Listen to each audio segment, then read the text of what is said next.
All right, time to get into the waiver wire for week 3. Daniel Jones, Kyle Allen. Actually, pretty nice week for quarterbacks on the waiver wire. We actually have a couple of IDPs we're excited to tell you about. And who's the number one running back? Is it Wayne Gallman? Is it Darryl Williams? Is it somebody else? Can Frank Gore have another good game? Welcome to the show, everybody. I'm Adam Azer. I think I lost 2 very close contests to Jamie this week. 2? Jamie? I know 1 for sure.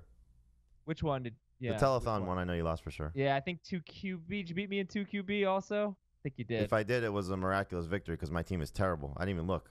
Your honestly, team is terrible. My team is even worse. My 2 quarterbacks to open the season were Baker Mayfield and Sam Darnold. That's only 2 I had. Yeah. Mine were Breeze and Cousins, so I feel your pain. I played Baker and Mason Rudolph this week. I did? Yeah, you beat me. We were tied going into Monday night. I had Vernon Davis. You had Chris Thompson. So, wow. I swear to God, I didn't look, and I was gonna. I was thinking about this morning. I thought I had 2 teams that were winless. Well, the other one's our Fantasy Football Today team league, which is I'm terrible in that league too. And I thought this is gonna be the first year where I have a winless team. Well, I'm glad I could bring you this good news. You are on the scoreboard in the 2 quarterback league. And Dave, I don't think I played you in any leagues. How you doing? I'm doing good. I have absolutely no idea how I did in any of my leagues except for my Dynasty League. This is the league. I've talked about it a little bit on the podcast where I had nothing at receiver. Like I came into the year strong at running back, strong at tight end, nothing at wide receiver. And now I'm loaded at wide receiver after 3 weeks. Got McLaurin, got Demarcus Robinson, got Aguilar, got Dorsett. You know, all the stud receivers that we told you to draft in fantasy this year. Dave, you're 3-0 in the 2 QB league, by the way. All right. McLaurin, everybody's calling him Scary Terry. Is this just a Rick and Morty reference, or is there like a story behind this? I keep seeing Scary Terry. I think it's Rick and Morty. Okay. I mean, maybe he's a fan of horror flicks. I don't know. Case Keenum is pretty much a horror flick for the Redskins at quarterback, and he's still making it work. Yeah, they have the 9th best passing offense in the NFL, and Terry McLaurin is and can we just call him McLovin? He is a top 10 wide receiver so far. All right, guys. Waiver wire stats, things that people need to know. Daniel Jones is about to face a team that has allowed 3 touchdown passes to 3 straight quarterbacks. Do you have Daniel Jones in your top 12 this week? Yes. All right. Darryl Williams, his next 2 games are against teams that allow the 7th most and 5th most fantasy points to running backs so far. We don't know the status of McCoy and Damian Williams, but Darryl Williams will be a popular pickup. He's 2% owned. Phillip Dorsett, 38% owned. He has 6 touchdown catches in his last 7 games. Just had his first game in that stretch, though, with more than 5 targets. Do you have Phillip Dorsett, 38% owned, in your top 30 this week? No, just outside. I believe he's just outside for me, too. All right. Will Dissly. That will change. That will change, though, if Edelman is not playing. Right. And reports seem to indicate that Edelman's going to play, but at least it looks good. This one's great. Will Dissly's 51% owned. He's facing the Cardinals. They allow 21 fantasy points per game in non-PPR to tight ends. The Chargers are second worst at 12 fantasy points per game. The Cardinals allow more fantasy points to tight ends than 18 teams allow to quarterbacks. That's amazing. And Wayne Gallman will be a popular pickup as well. He has had 6 games in his career with double-digit carries. In those 6 games, he has scored 8 to 10 non-PPR fantasy points 4 times and 11 or more fantasy points in PPR in 4 of those 6 games. He also had a 3-game stretch in 2017 with 6 or 7 catches in each game. So jury's out. We don't know how good Wayne Gallman is. He's going to have a chance to show us. We don't. Well, I think you're. No, I think you're 100% right, Adam, because he did that in 2017 with, a failing Eli Manning and a bad offensive line, and that's when they started to really revamp that offensive line, and the quarterback situation may be the best that he's ever had. Oh, it is. I mean, I think you take it on a week-by-week basis, with him as a starter, but he's absolutely going to be the most added player this week. He'll be the most added player because he's starting from, 6%? He was barely owned to begin with, and people are just going to gravitate toward him. I think this is Daniel Jones' team now. I think this offense will run through him. I'm not even convinced that Wayne Gallman's going to be the every down guy for the Giants. So don't blow big FAAB on him. Blow a big fab on him. No, don't. Please. Yes. No. Yes. Over No, 10%? I like this. Well over 10%. 30% It's a at good least. debate.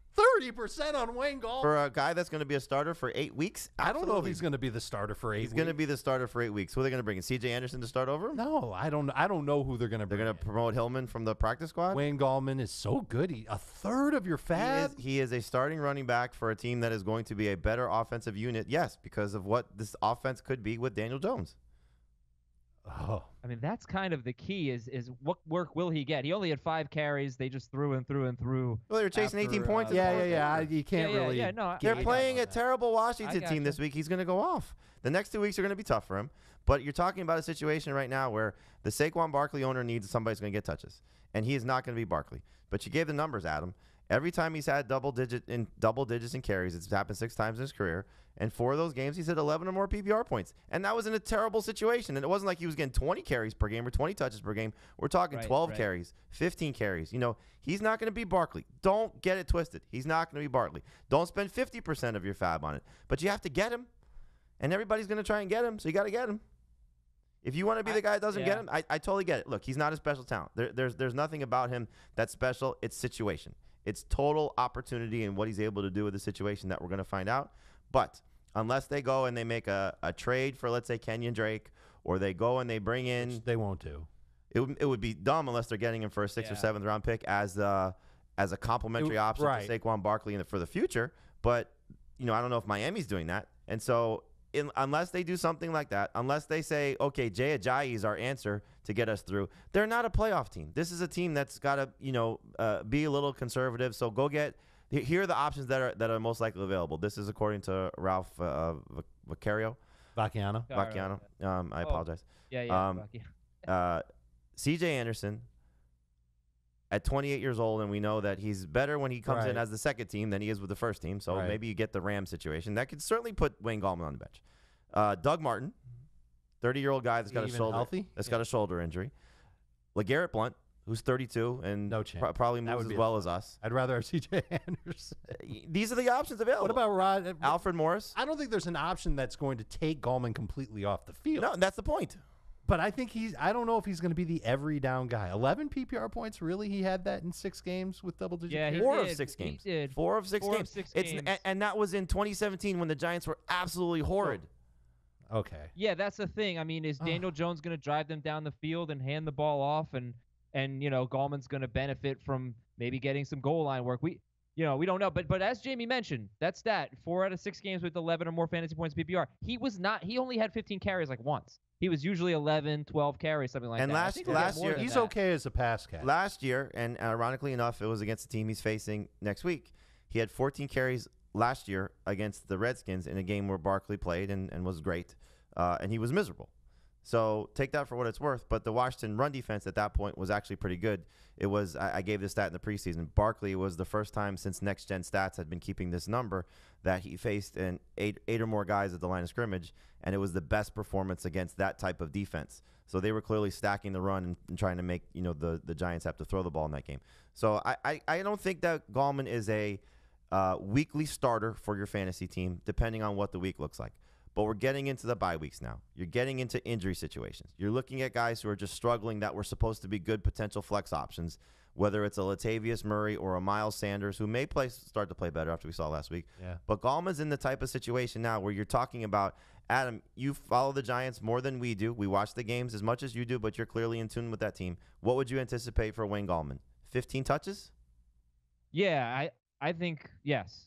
Okay, and as you said, in that 6 games where he had double digits in carries, you said it, 3 of those he had 5 or more catches. And so you're talking about a situation where he's proven, Heath talked about this on CBS Sports HQ yesterday, he's not an efficient wide receiver. He doesn't necessarily turn his targets into a good catch rate, but he's still a guy that I think with Daniel Jones and what this offense could be, and the offensive line from where it was in 2017 to where it is now when he was getting those double digits in carries is obviously better. And so for a 1-week situation against Washington, I think he's going to be a starter for most fantasy players. And then moving forward, once we get past Minnesota and New England, when the schedule starts to lighten up. Remember, Barkley most likely is going to be out until their bye week in week 11. That's the 8-week window. I think that's why the report is what it is, 4 to 8 weeks. 4 weeks is if he's Superman, which he could be, and comes back and is 100% and no issues with the high ankle sprain. 8 weeks most likely, because if you're the Giants, you may beat Washington. You're probably losing the next 2 games, and then it's a crapshoot the rest of the way. So I think you take it as cautious as you possibly can with Barkley and give Gallman the opportunity to show that he could be the long-term backup for him if, in fact, this does happen again. Can I Okay. So just that a was, word? well, yeah, sure. I think this is going to be a very good test case in talent versus opportunity, because it is a good opportunity, at least as of now, for Gallman. I just don't think he's that good of a running back. I know that he was on the roster bubble in training camp. And as for the schedule, all these games that the Giants are going to play without Saquon through their bye, there's only 2 matchups that look good to me. It's the one next week against Washington, and then there's the other one against Arizona. If we're talking waivers, you want to spend your first waiver claim on him, that's fine. I guess my nitpick is on the FAAB. And I think spending a lot of FAAB on a guy who might only be good for 1 or 2 games over the next 2 months is just it's something that just gives me a bad feeling in my gut. So I would not go overspending for Wayne Gallman. I sort of feel like the way I feel about Gallman would be similar to the way I would feel about Peyton Barber if Ronald Jones were not in the picture, where you're just hoping that this guy gets a lot of touches and is in a good offense. Will the Giants have a good offense? I don't know. I don't think it's going to be as good as the Bucs. But is that a fair comparison? Like, you want if Ronald Jones were out of the picture, you'd want Peyton Barber on your team for bye weeks, if you're desperate, but you wouldn't be so jazzed about having him, and that's sort of how I feel about Gallman. I think that's fair. In comparing him to the Bucs situation, at least the Giants have an offensive line. Like, that's the thing that you could say is in Gallman's favor. And that would also be assuming that he's going to be the only guy, just like you're assuming that Peyton Barber would be the only guy in Tampa Bay. Hypothetical. Right, it's all hypothetical, and I don't know if it's going to end up being that way. I mean, they've got running backs on their practice. Nobody else. The Giants have running backs on their practice squad. They're probably going to call one of those guys up. Hillman's the only guy. I thought they had 2. Yeah, I think he's going to get a decent amount of work, but I think 15 touches is fine, sucks, but I don't know what he's going to do with them. If it were only 4 weeks for Barkley, then I wouldn't really be that interested. Of course, of course. But it's probably more. All right, so let's move on. Let's talk about everyone else. It is game time. It is Tully time. Time for the top additions presented by Tullamore Dew. We'll go position by position here. We'll get to the big news. We'll recap Sunday Night Football and Monday Night Football. Talk about Baker Mayfield. Talk about Mitchell Trubisky and 3 touchdown catches in 1 quarter for Taylor Gabriel. How about that? But let's just start with quarterbacks. Who are your top 3 at quarterback to pick up, guys? Well, it's Daniel Jones, it's Kyle Allen, and then for right now, it's Case Keenum. Mm-hmm. I'd put Jacoby Brissett second. Yeah, if Brissett had T.Y. Hilton, he would be first for me. But without Hilton most likely playing, I think it's hard to trust Brissett because I don't think this receiving core is very good, and they can just run right through Oakland. So I struggle with Brissett and Gardner Minshew as the 4th and 5th guy. But I think Case Keenum, as long as he's a starter against that Giants team, you've seen how bad they can be. And Keenum has actually been throwing the ball very well. So Jones and Allen are an easy 1 and 2. And then Keenum, I think, is the 3rd one, at least for me. I just like the way that he's been playing as a fantasy option. And I think given how bad this Washington defense is, that he's going to have to throw. So I would actually start Case Keenum over Baker Mayfield this week. You said Washington talent has been bad. You meant the Giants defense? The Giants defense is bad, excuse me. I apologize, yes. Okay, well, it's both obviously Jones and Keenum are both in play in this game. Let's say I don't need anyone for this week. Let's say I'm looking long-term here. Who are you picking up, if anyone? If anyone, it's Jones, just to see if he can keep this up and maybe he becomes a weekly starter in fantasy and you can flip him for something or use him as a bye-week quarterback. You'd have to see who he plays when your starter goes on bye. If you tell me Cam's out for an extended period of time, I'll take Kyle Allen first. Okay. I wouldn't. I would take how about all the way. The problem with Jones is his schedule exactly Dave read. Right. It's going to be brutal for him, and Kyle Allen has a much easier schedule. Yeah, well, I mean, Jones has Washington this week. Then you're not going to want to start him against Minnesota. You're not going to want to start him Thursday night at New England. Arizona at Detroit, Dallas at the Jets. That's not a terrible stretch before the bye. It's worse, I'd say, for Gallman. Okay, running backs. Before we get to the running backs, just two things I want to promote. The iTunes mailbag. Tomorrow, we'll start reading some of your questions from Apple Podcasts, from iTunes, the reviews that you've been leaving. Again, thank you so much. I want to reward you by reading some of them. So give us a nice 5-star review, ask us a question, and I'll read some on Wednesday's show. And I'll also read your starter sit questions on the Saturday mailbag. So that's all on iTunes. And join our Fantasy Football Today Facebook group. This week, we're giving away another T-shirt, and the contest is the fantasy player that you hold a grudge against. You're not going to draft this guy because you hold a grudge. I was thinking about it. I couldn't really think of anyone other than like off the field stuff. But for like on the field, oh my gosh, this guy screwed my team over. I couldn't think of anyone that I'm holding a grudge against, but I'm going to give it some thought. I'm going to reply in that Facebook group. So join our Facebook group, get a T-shirt, get some swag. Now, how about we move on to running backs? Who are the top 3 running back priorities? I mean, Gallman's the easy one. Darryl Williams would be one if you told me that LaShawn McCoy is going to miss time, because that situation's obviously better than the Giants situation. But it sounds as if McCoy is going to play. We had Evan Washburn on CBS Sports HQ on Monday. He was the sideline reporter for the Chiefs and the Ravens, and he said that McCoy was mostly out of the game due to just a little more precaution than injury. You know, he had already done his work, and they felt comfortable enough putting Darryl Williams in the game with a lead. So McCoy should be fine going into the rest of going into week 4. After those two guys, it's kind of, I think, what you need or what you're kind of hoping for. Burkhead with James White back may not be as good, but it seems as if his role is kind of being carved out a little bit. And with Sony Michel struggling, I wonder if maybe they turn to him a little bit more. So I would put him 3rd. With Jamal Williams taking away work from Aaron Jones, who knows what that situation is going to be, but it's not a bad idea to stash him. And then the same thing with Ronald Jones. If he's the guy now, as it's going to be probably a week-to-week thing with this Buccaneers offense, but clearly Jones looks better than Peyton Barber. The one guy who I think you can maybe put ahead of at least the bottom 3 of the top 5 that you're looking at here, and that's Burkhead, Williams, and Jones, is Alexander Mattison, just as a stash, because if, in fact, Dalvin Cook does get hurt and you have to put in Mattison, he could be a league winner for you. And it's still a little surprising that his ownership is still around 50%. I would, if I'm the Dalvin Cook owner having a roster spot, you should absolutely have him on your bench. Even if you don't have the open roster spot, make one just so you get Madison on your bench. You got to carry him with you. Cook's been hurt by October each of his first 2 seasons. I'd put Rex number 1, and that's just because I don't feel good about Wayne Gallman. I love that we saw Burkhead get a lot of work just overall. I know that when James White comes back, he's going to be the passing downs guy for the Patriots.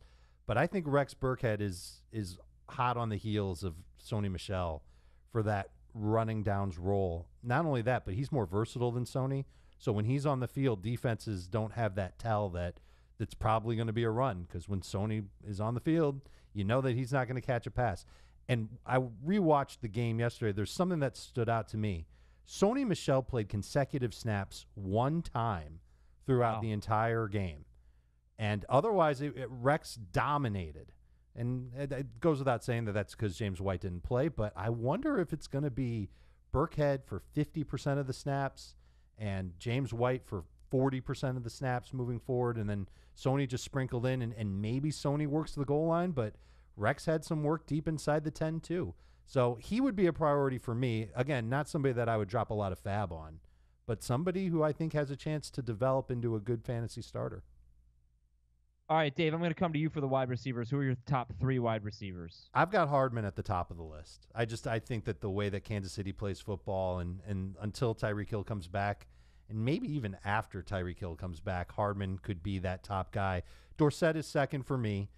If he's going to be a top 3 receiver in New England and he's going to continue to get a lot of targets, you got to buy in.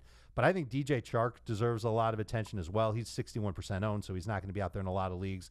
Scored in 3 straight games. He's the number 1 receiver in Jacksonville, and I think he fits best what Gardner Minshew is best at, which is throwing to the sidelines, down the field. That's what Chark does. Golden Tate should also be on the list because he's going to be back from the bye in week 5. And we saw it when he was with Detroit. When that team couldn't run the football, Golden Tate was an extension of the run game on these little dink and dunk passes. And I think Daniel Jones is going to lean on Tate because I don't think Wayne Gallman gets the job done. So he's somebody else that should be on the list. Deante Johnson should be on the list as well. If you don't make Phillip Dorsett the number 1 player to add, you are making a mistake in fantasy this week, because not only is he going to – oh, absolutely. This week What about Gallman? ahead of Gallman. Not only is he potentially going to be the third receiver in an offense that's going to run a lot of 3 receiver sets, as we've seen, and he's been successful in that role. If Julian Edelman is out for any extended period of time, he's a weekly starter for you for the rest of the season. So he should be the number one player. We don't know that. We don't know about. He should be the number 1 player to add this week. I gotta push back on that a little bit, because if Julian Edelman is in this week, which it seems like he is going to be, doesn't matter. You're talking about, well, I mean, it might matter because you're talking about 5, 6 targets for Phillip Dorsett. It's still an offense that's featuring him. Featuring him, he had 6 targets last week. He had 7 targets last week. 3 of them came with Edelman, 4 without Edelman. He gets 6 targets. I'm telling you, they like him a lot. They've liked him. It's part of the reason why you look at what this offense has been. They are going to lean on him a little bit more than we start to see. And this is something, again, I'll go back to what Brady Quinn told me. With the way that this offense wants to operate without the tight end in there, they're going to continue to run out these 3 receiver sets. And without Brown in there, I think you're going to see 6, 7 targets on a consistent basis for him. I needed to see it for myself, Adam. And I know that there's this stigma about Phillip Dorsett. He's never even had a 100-yard game. I think he has 6 games in his career with over 60 yards. He just hasn't been that great. But we talked about it with Wayne Gallman. Opportunity matters. And in this case, Dorsett has talent to match it, got a great quarterback. He's playing a lot, and he's doing a lot of routes across the middle of the field, and I think that makes a difference. He's lining up in the slot, out of the slot. He's going to continue to play. I think he's worth buying into. I don't know if I'd make him my number 1 waiver claim, but I think he'd be a top 3 waiver claim. It depends if I need a tight end or a quarterback. Mm-hmm. If I didn't need a tight end or a quarterback, I would probably go Burkhead, Hardman, Dorsett. But I think he's gonna stick in the offense this time around. I don't think he's gonna flutter away and be 1 week good, 3 or 4 weeks bad. And the bad week that he had this year was when Antonio Brown was on the field. I'm not pushing back on Dorsett. I was pushing back on him as the number 1 player because, Jamie, if you're saying that you should spend 30% of your FAAB on Wayne Gallman, then you're basically saying you should spend more than that on Phillip Dorsett. Yeah. And that scares me a little bit. Same. That scares me a bit because he's just basically been so touchdown dependent. He doesn't get a lot of targets. He doesn't get a lot of. You think his role is going to grow? You think he's going to get more targets? Yes, and with the chance of we're hearing Julian Edelman's fine, but he may miss time. If Edelman doesn't play, it's a big step for Jacoby Myers. I think Dorsett's role is locked in either way, and it depends how desperate you are for a receiver. And given the number of receivers that are out there on waivers, I don't see it with the FAAB. I can't do it. We didn't mention Marquez Valdez-Scantling. Should be a second receiver added. Owned. Yeah, Philadelphia. They're going to go off this week. They are absolutely going to go off this week. So I think you're going to get a starting receiver out of this. Okay. He's been better than Devontae Adams this year. Yeah, yes, definitely. Okay, tight end. Will Dissly's number 1, right? There's one big name at tight end, and that's it. How much do you believe in Dissly long term? He's a starting fantasy tight end the rest of the way. I think given the way that things are unfolding for Seattle, you can buy into him as a top 12 tight end. Yes. Okay. Would you pick up Greg Olsen or Will Dissly if both were available? Olsen. Okay. But that should have happened last week. I'm not sure what Olsen's ownership percentage is. 81%. Okay. Yeah. Well, if they're both out there, sure. It's 20% of the audience, so Olsen would be first. Jason Witten, Vernon Davis are other guys you could look at. Chris Herndon you can stash as well. Kickers, any kicker that, like, what about Sly? I mean, he's pretty good. He's been good, yeah. Him and Zane Gonzalez. Mm-hmm. Yeah.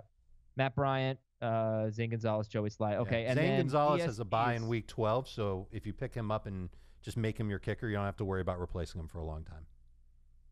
DST, not a great week. So if the Chargers are available, I gosh. Disagree. Yes, Chargers should be number 1. Yeah, they get the Dolphins, but I don't know. I don't know. I like the Steelers. I like the Steelers against Cincinnati. I like the Colts against Oakland. Have been so bad though defensively this year. They were better. Cincinnati's been so bad offensively this year. Exactly. It's a good match. It's not like I'm drooling to go pick up the Steelers. No, it's not like the Chargers, but they're still good. They're a starting fantasy DST this week. Colts too.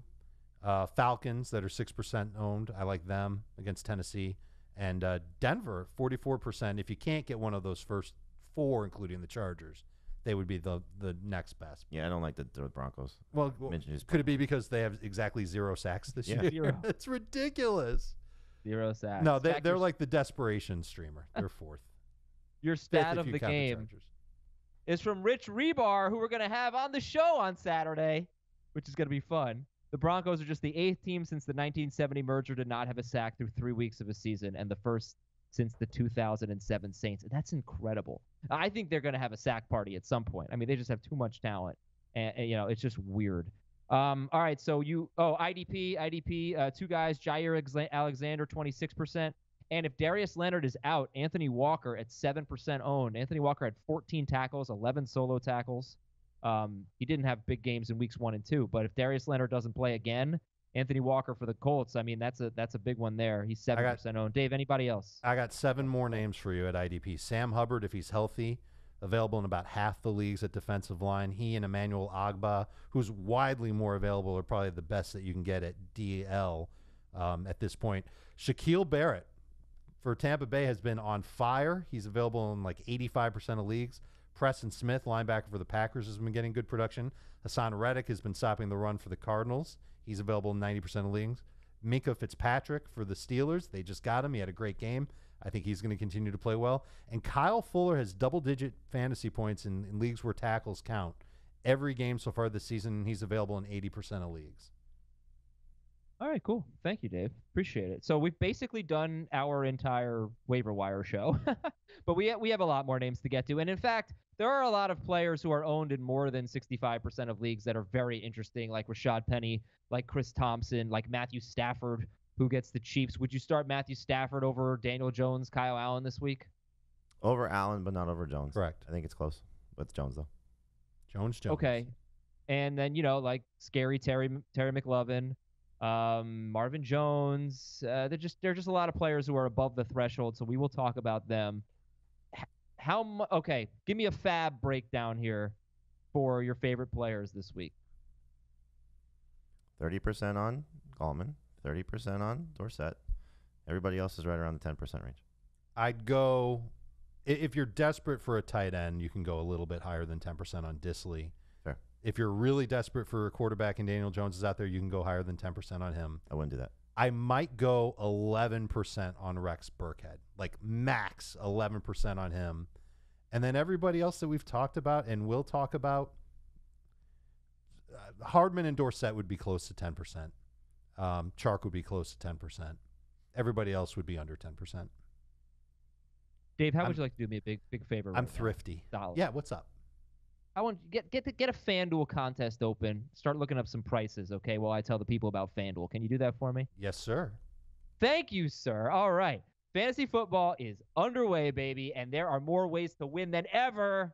Go on FanDuel. Go to FanDuel.com/FFT and sign up right now. Make a $20 deposit. Get $5 per week for 4 weeks in site credit. You put in $20, you get $20. You know what you can do for $5 every week? You can win a ton of money. You can enter our FanDuel contest, which is FanDuel.com/league/FFT. It's $5. It's every single week. I cashed this week. I had a very nice FanDuel week. It was a lot of fun. A lot of Mike Evans in my lineups. And I think that's something that you should do on FanDuel. You should look at a buy low candidate who is as underpriced as it gets, like maybe Todd Gurley. He's going to be fairly inexpensive based on what we've seen Todd Gurley go for in the past. Sean McVay talking about getting him more work. Maybe Todd Gurley goes off this week. Get him in your lineup, okay? Dave, you got some prices you like? You got anything for us? I've already found 2 deep sleepers at wide receiver, just based on their price. Paul Richardson for the Redskins is at 4,700, and 2 or 3 games he's had a bunch of targets. He's taken on the Giants. That's a good matchup. I would take a chance on him. And then I've got Darius Slayton on the list right now. He's at 4,800. He's going to be basically the third option in the passing game for the G-men. Again, great matchup against Washington. Maybe we're heading towards Redskins-Giants bonanza, Adam? Maybe. Could it possibly be? No. As if he remembers. I used the Giants. I used Giants Bucks for this week, so the Giants are off the schedule. Yeah. But anyway, okay. Sign up for FanDuel. Wait, you used Giants Bucks? How'd you use Giants Bucks? You didn't say it.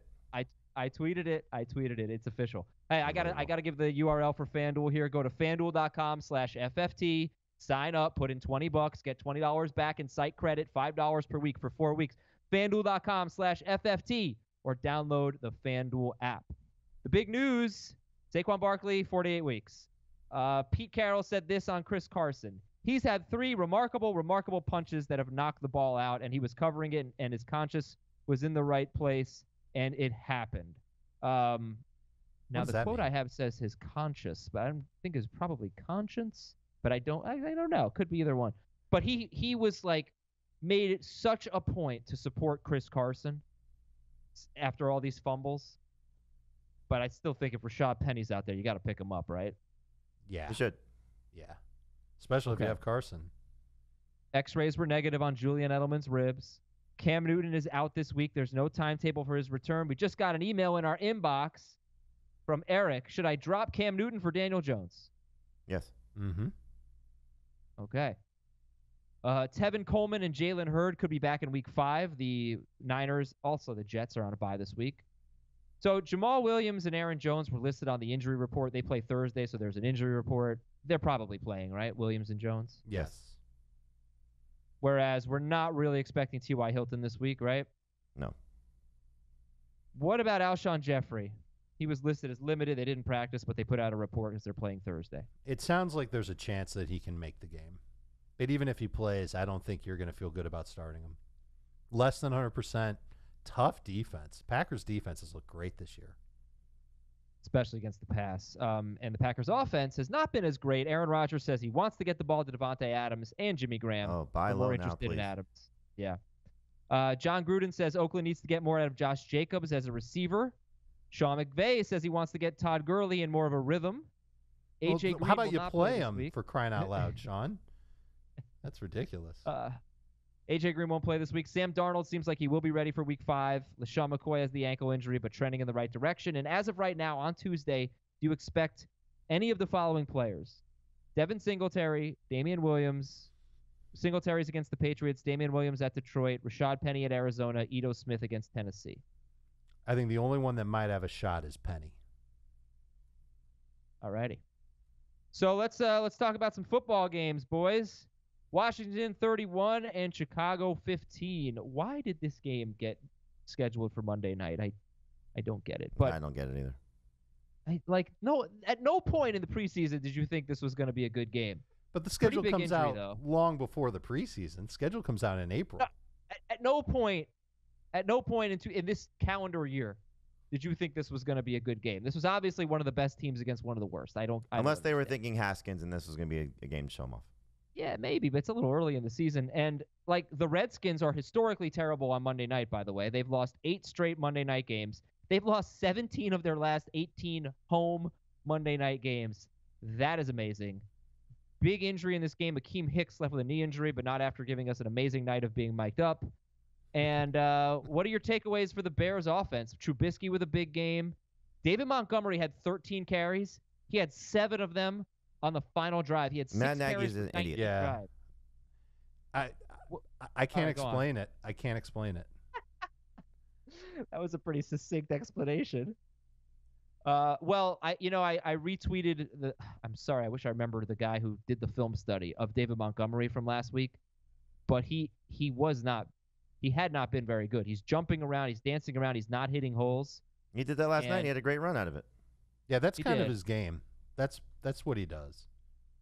Well, none of the running backs look very usable right now. So what do you think about the backfield going forward? Thompson looks good. Are you talking about the Bears? Oh, yeah, Bears. Yeah. Bears. Oh, I still think Montgomery's the guy you want to own. I mean, Tarik Cohen in non-PPR leagues is droppable.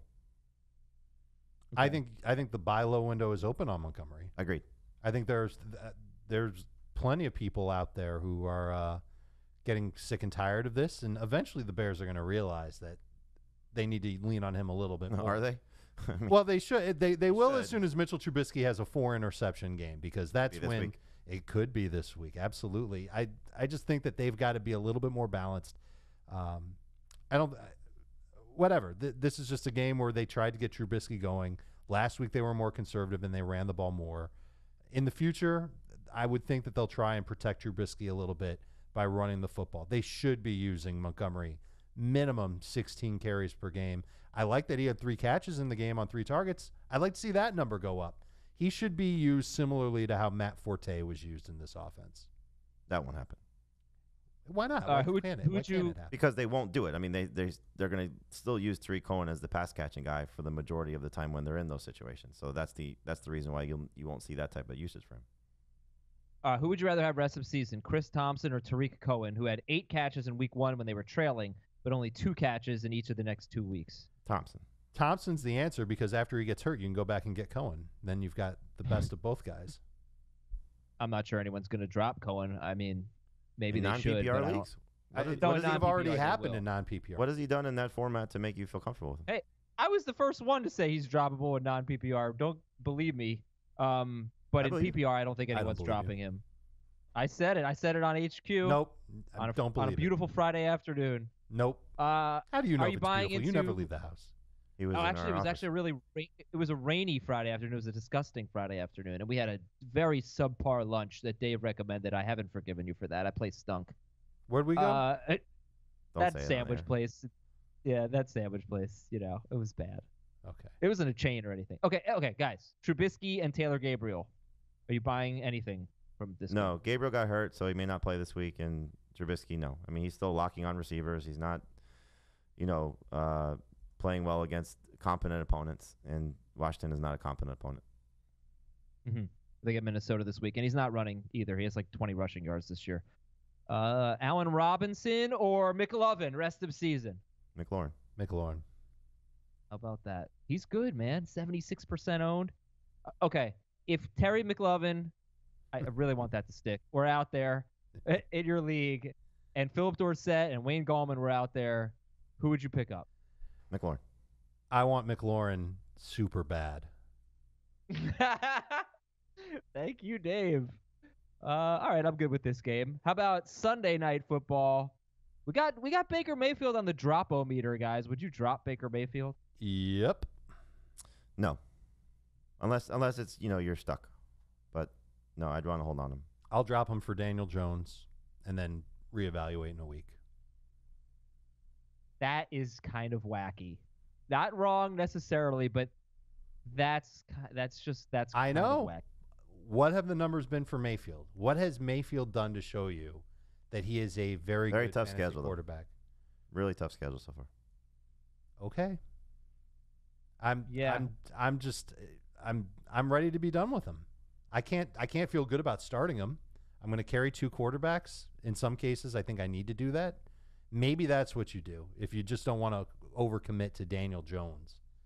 Because you're not going to start Daniel Mayfield Jones on the next 2 weeks. That's the problem. Who does Mayfield Minnesota, have? New England.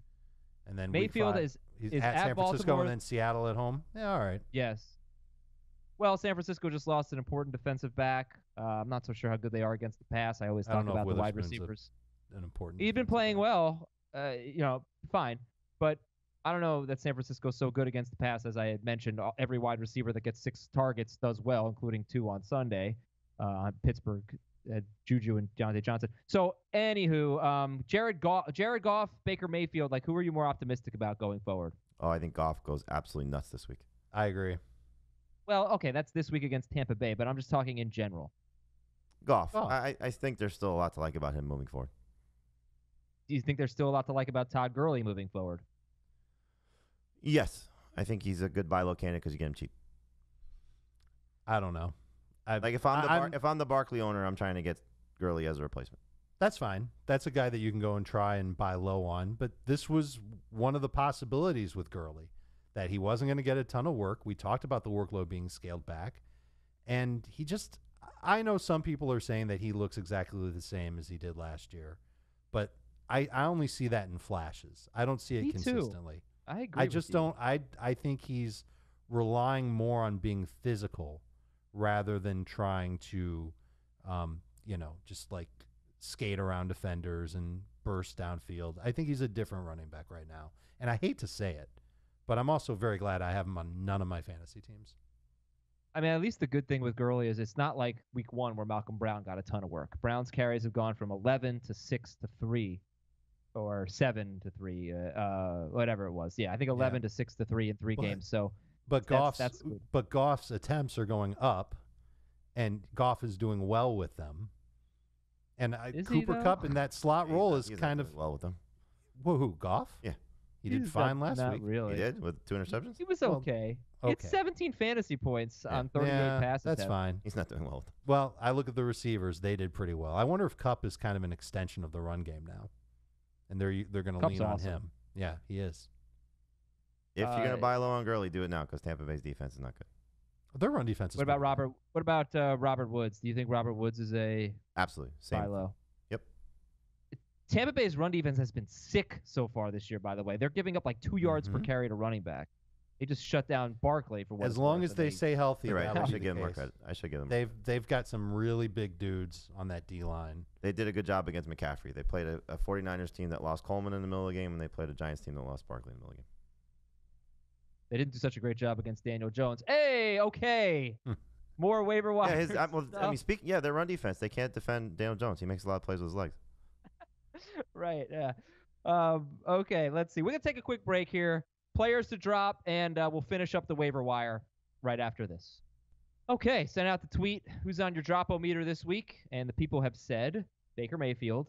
Well, Dave said he's dropping him. Jamie, how about you? Are you dropping Baker? No, actually, as I said, no. Baker Bustfield was what somebody said, not Baker Mayfield. That's a better team name than the one you had on Sunday night. JJ Arthega-Heatsai is great.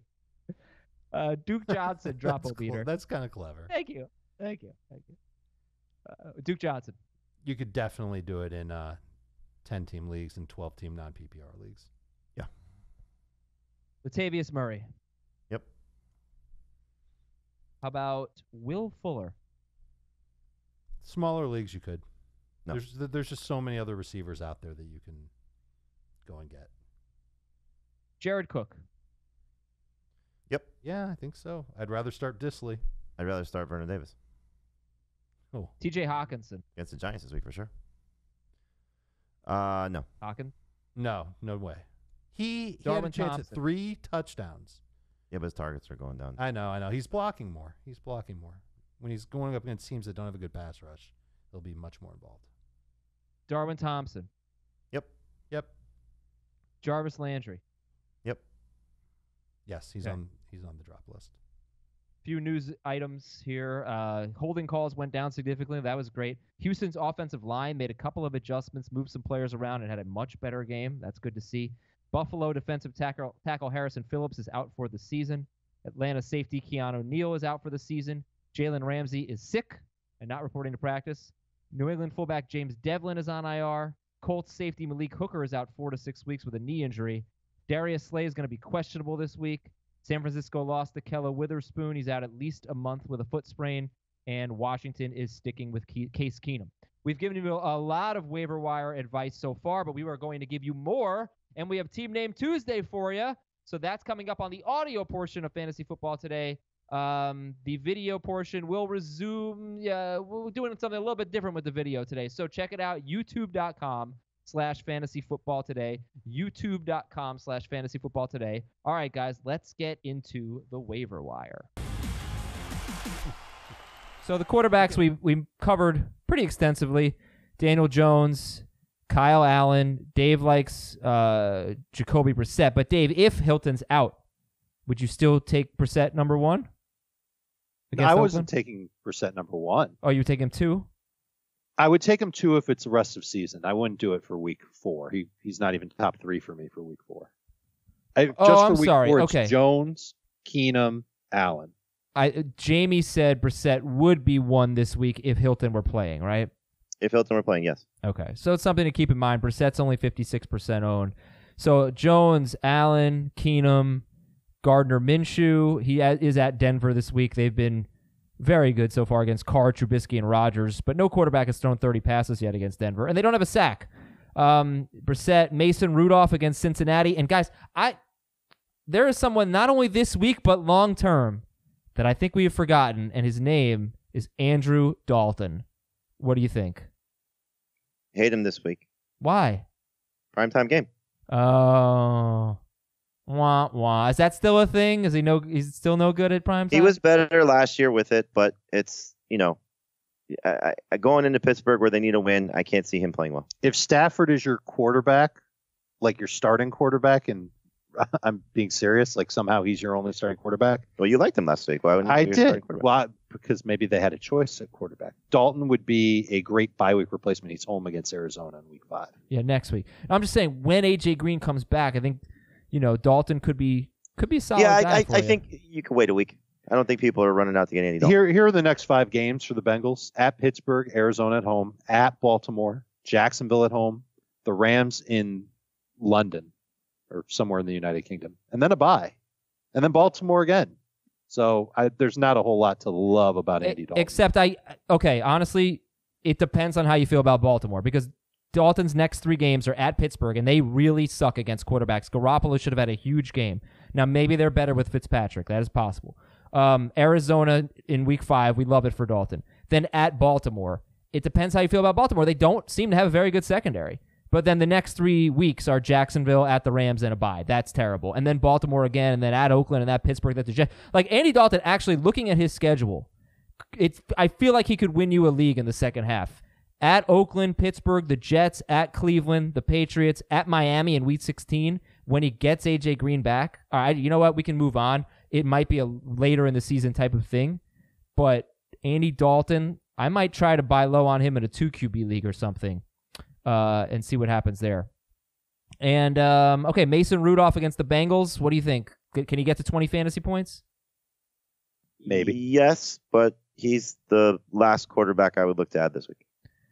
Jimmy Garoppolo, he's going into a bye, then he gets Cleveland in 2 weeks. Look, the numbers weren't good, but it was just weird, fluky turnovers. They dominated that game, the possession, the total yards.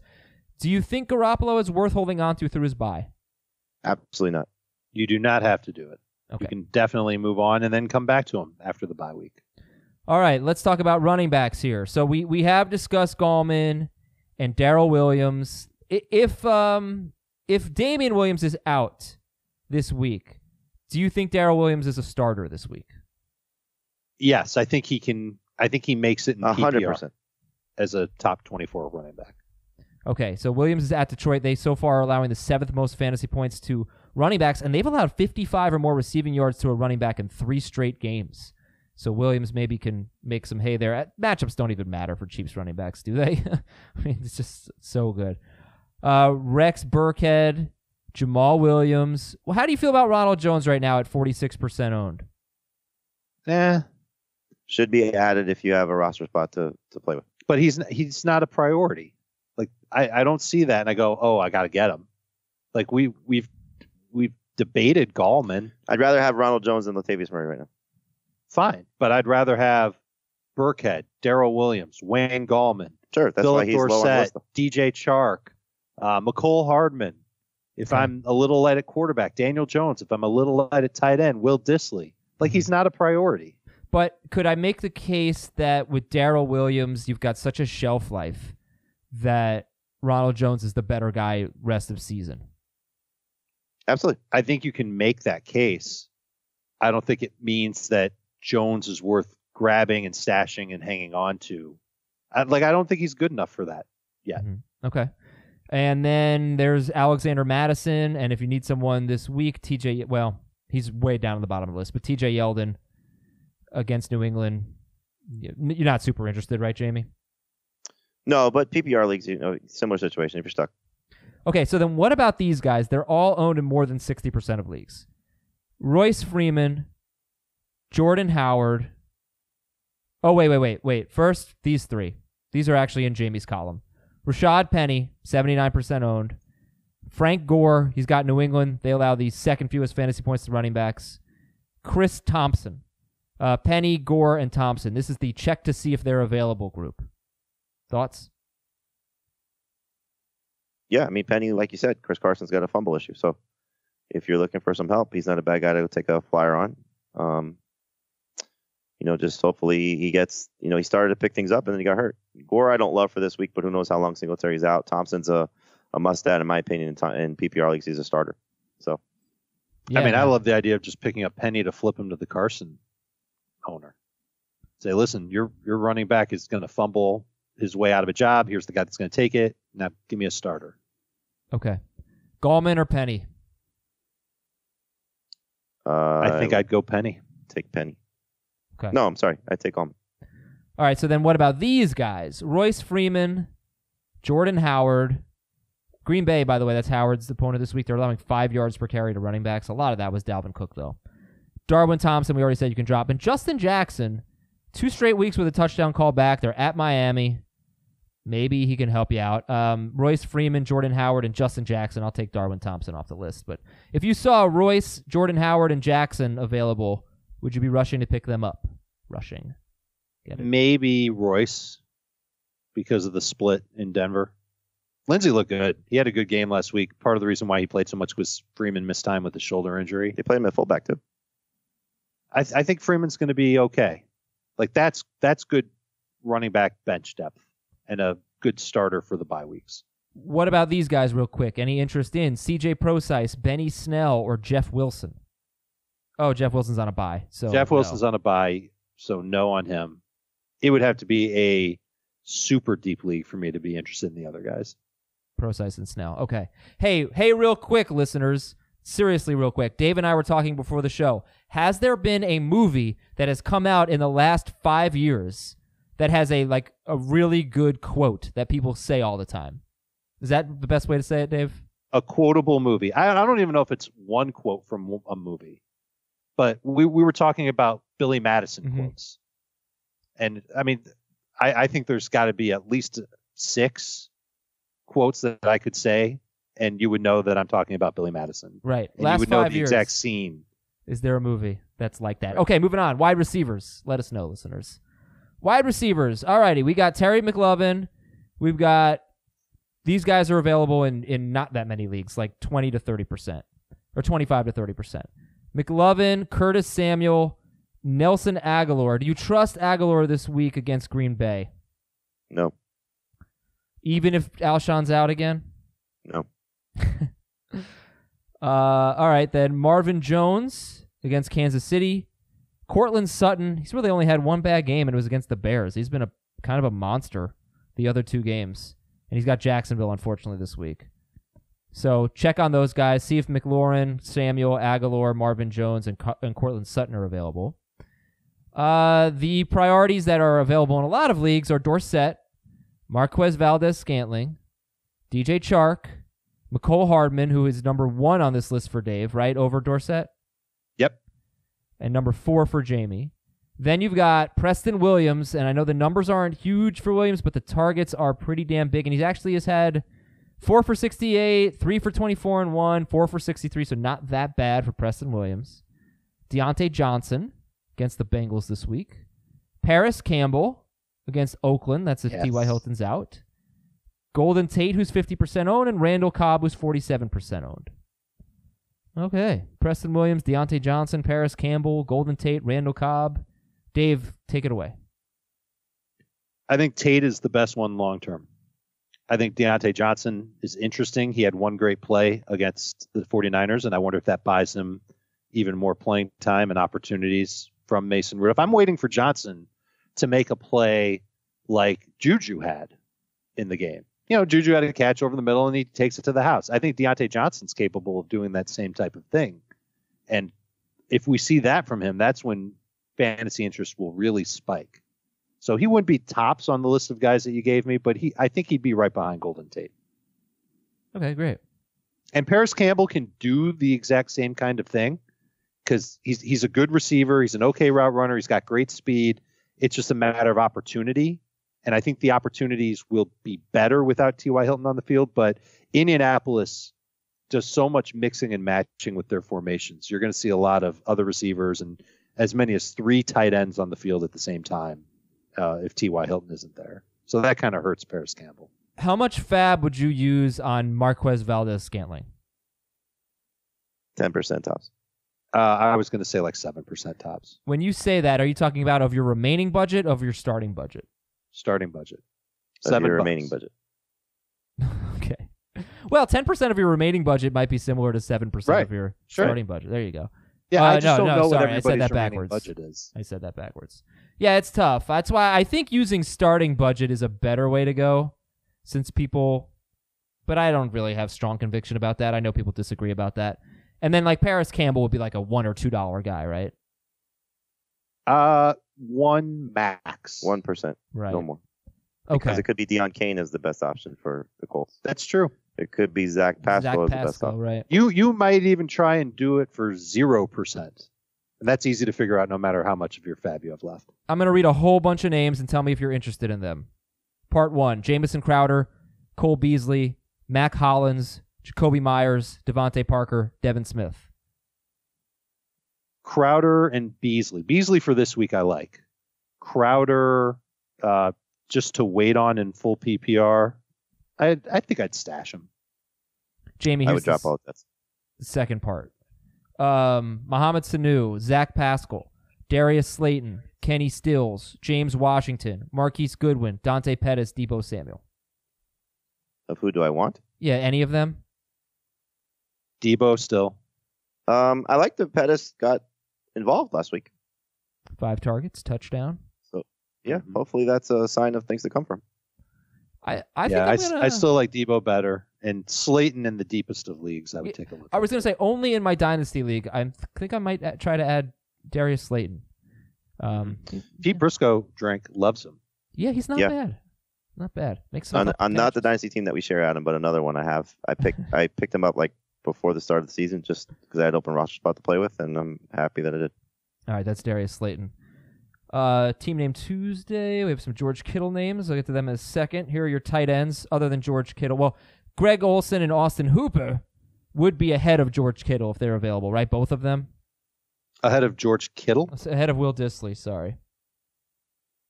I might take Dissly ahead of Hooper. George Kittle's on a bye. That's what I meant to say. George Kittle's on a bye. Yeah, Hooper's been awesome. I'll take Hooper. Okay, so Olsen, Hooper, Dissly, they would be your top 3. What about Eric Ebron? Any interest against Oakland this week? He could be useful. Yeah, he's like a top 15 tight end. I feel like that's kind of a sneaky play if Hilton's out, though, and Oakland not very good against tight end. Well, I thought that's what I would see. I watched the second half last week, and it didn't really happen. Like his playing time didn't jump at all. Doyle also. I like Doyle better in PPR and Ebron better in non-PPR. Both top 12 guys in each respective format, but bottom of the barrel top 12 guys. Hate to admit it because I liked Ebron a little bit during the preseason, but it's true. Doyle's work could go up, and we did see that in the second half. All right, so if you don't get Will Dissly, you're looking at Witten, Vernon Davis. That's it, man. Jimmy Graham could be out there. Maybe somebody drops Hawkinson. Get Will Dissly, though. Anything Trade else for Darren say? Waller. Waller is probably a backup tight end for somebody in every league. Not anymore. Well, he might be a starter now. You're going to have to pay up for him. But there's going to be somebody in the league that's got 2 tight ends, and they'll be willing to trade one. What I wanted to say about George Kittle was if you believe in George Kittle, now's the time to get him. If you can afford it. He's on his bye. The owner might be frustrated. Maybe see what you can trade value is depressed for sure. Team name Tuesday, Gore Ragnarok. Boyd Rage. New phone, who Dissly? Dissly, how we do it. Walk Dissly way. Na na na na na na. Nuke. And Root of All Eagle. Root of All Eagle. That's a swing and a miss for Team Name Tuesday. JJR Sega Heathside. DSTs, Chargers, if they're available, get them. Steelers, Seahawks, Colts. And Dave, you said you like the Falcons? I do. They're not my favorite. Steelers are my favorite. Joey Slide, Matt Bryant, Zane Gonzalez. Yeah. Those are kickers. And I think we're done. I think we're done here, guys. How's it going? How'd you feel about today's show? We're done for the show? Yeah, we're done for the show. You sure? I think we're done. Yeah, we've covered it all. Okay. That's good. Gotta go bye. All right. Bye, Jamie. Throw that headset. Bye, Dave. Na na na na na na na. A nuke.